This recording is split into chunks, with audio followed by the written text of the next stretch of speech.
Hi, my name is Antonio Newton, your local realtor with the Newton Group at Coldwell Banker, and welcome to June's market stats for 2022. What about these interest rates? Are you concerned about home prices? Have you heard the word recession? If you have these questions or thoughts and these are going through your mind, then you want to stay tuned for June's market stats video and see how our local real estate market is responding to the conditions that's going on around it. So stay tuned because you don't want to miss it. And at the end, I have a special treat for you.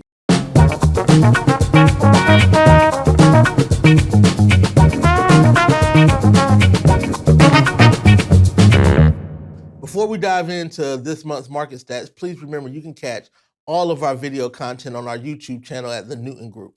There you'll find our market stats that we do monthly. You'll find our Time to Talk Tuesdays, which is a series just dealing with questions that buyers and sellers have in the marketplace. And then our interview series, After Coffee, where we're talking to home inspectors, lenders, attorneys, business people, and just those out in the community. And then, of course, we also have video home tours as well. Just a lot of content and video information for you. And make sure you connect with us on social media. And if you like this video, please share it with a friend or like and comment. And if you don't like this video, let us know that too, and things that we can do to improve our topic you would like for us to discuss. So let's dive right in. So once again, this is Northeast Columbia. So this is only zip codes 29223, 29229, 29016, and the Richland County portion of Elgin, which is 29045. These are only single-family residential homes, no commercial sales, no patio homes, townhouses, condos, or anything like that. So obviously, we've been talking a lot about the market and how it's going. If you've been watching this video, then hopefully you've been finding it informative so you know what's going on with the market. But as you hear, there's a lot of chatter that's going on out there. So how is the market responding?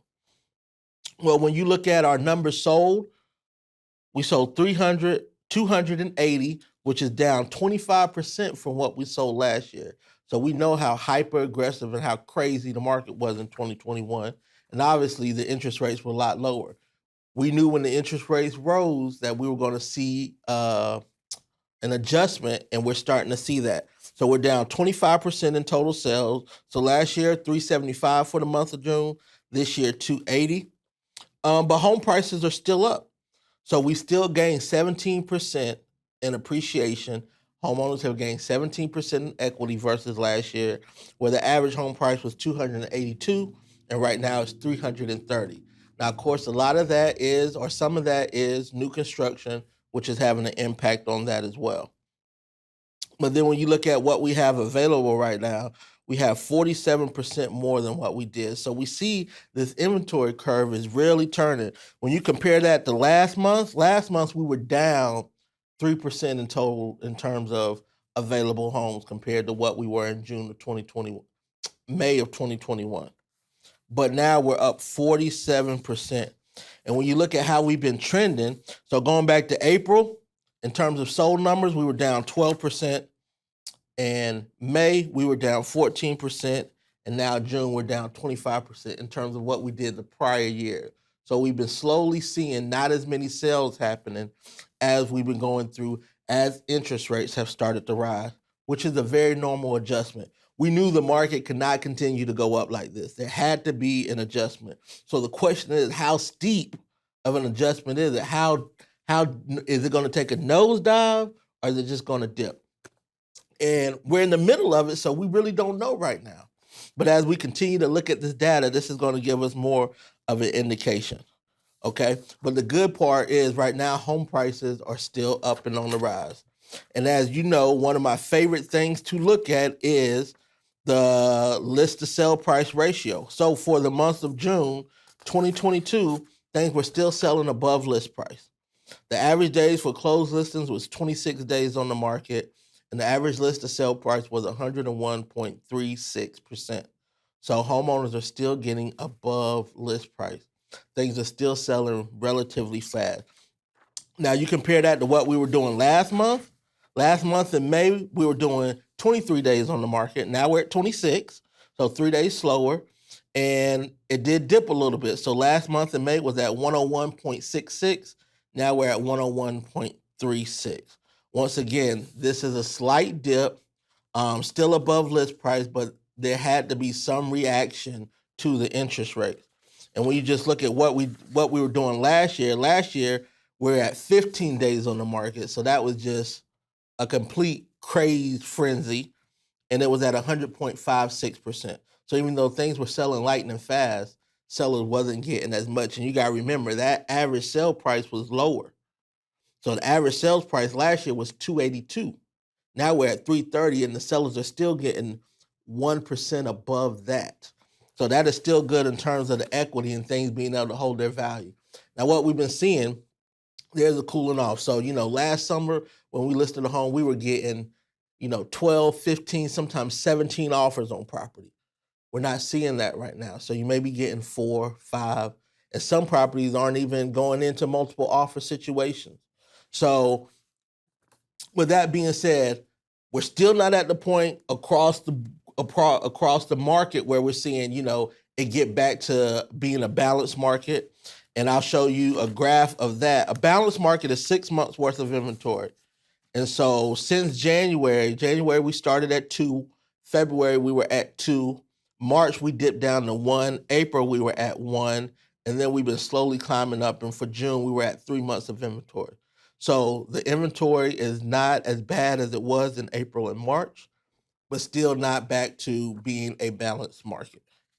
And two other things to keep in consideration when you look at average days on the market for active versus sold, and you can see the discrepancy between that as well, how we're under 40 days, not even 2 months on the market, dating all the way back to January. And you see how that's just dipped some. And then also the new listings versus sales. So this really puts into comparison how the inventory is catching up to the sold home. So the whole sold homes is staying relatively within the same percentage wise. But as we see, the listings that are coming on are increasing now. And we think a large part of that is because of the interest rates, and sellers want to go ahead and take advantage before the interest rates get too high and price some buyers out of the marketplace. So all these factors are contributing to it. But of course, once again, real estate is hyper local, and it's also price sensitive. So let's look at our graph and see how things are trending in terms of different price points. You see that 0 to 100, very little activity there. No closed sales, no active listings. You got 5 that are pending. 100 to 200 is a lot more balanced now. You got 36 closed with 56 pending, only 18 on the market, but you see how that has come down as what we've seen for some past months. That 200 to 300 price point, still very, very much heavy on the seller side. So this is why it's really important to dive into the data. Because even though the overall market is telling you this, we see that really the only market that's out of whack is mainly the 200 to 300, and then behind that would be the 100 to 200. 3 to 4 is pretty balanced with 220 pending and 202 active with 90 closed. And then the same thing is pretty balanced for 400 to 5 as well as 500 and up. So right now, if you are a seller and you're between 100 and 300 and looking to buy between 3 and 5, now would be an ideal time for you to sell. Why? Well, the nugget is the secret, since you stayed to the end. Interest rates just dipped last week. So if you're in a marketplace where you are still a very heavy seller's market at 100 to 300,000, interest rates just dipped, and then you're buying in a balanced market, you get the best of both worlds. You get to capitalize on your equity when you sell, and then you won't be in a heavy multiple offer situation, most likely at the price point that you're buying in, with the interest rates being lower. So now may be a great time for you to take out that equity. But this is, of course, a broad view of Northeast Columbia. I can't tell you how to use this data. It would be very unfair for me to tell you specifically. But what I can encourage you to do is like this video, send us a comment, an email. If you're bold enough, give me a call. I promise we'll carve out some time to talk to you, figure out what you and your family's specific needs are, and then, of course, how we can help and guide you through this process. There's a lot going on in the marketplace, a lot of things that and it's important that you know where we are, because especially as we're in this transition period, You know, if you get the wrong information, that could cost you $5,000, $10,000, and that's on one side of the transaction. So imagine if you're selling and buying, you could lose $20,000 if you don't list at the right spot, and then if you maybe overpay for a house because you think you're still in a seller's market and you gotta, you know, do these concessions that have been the norm for some time now. So it's important that you get someone who knows the market, knows the data, whether that's us, me and my team, or somebody else. But either way, make sure that you're represented right in the marketplace. So I hope you enjoyed this video. Stay tuned, catch any of our other videos. Don't forget to subscribe, and thank you so much for watching. I'm Antonio Newton with the Newton Group at Coldwell Banker.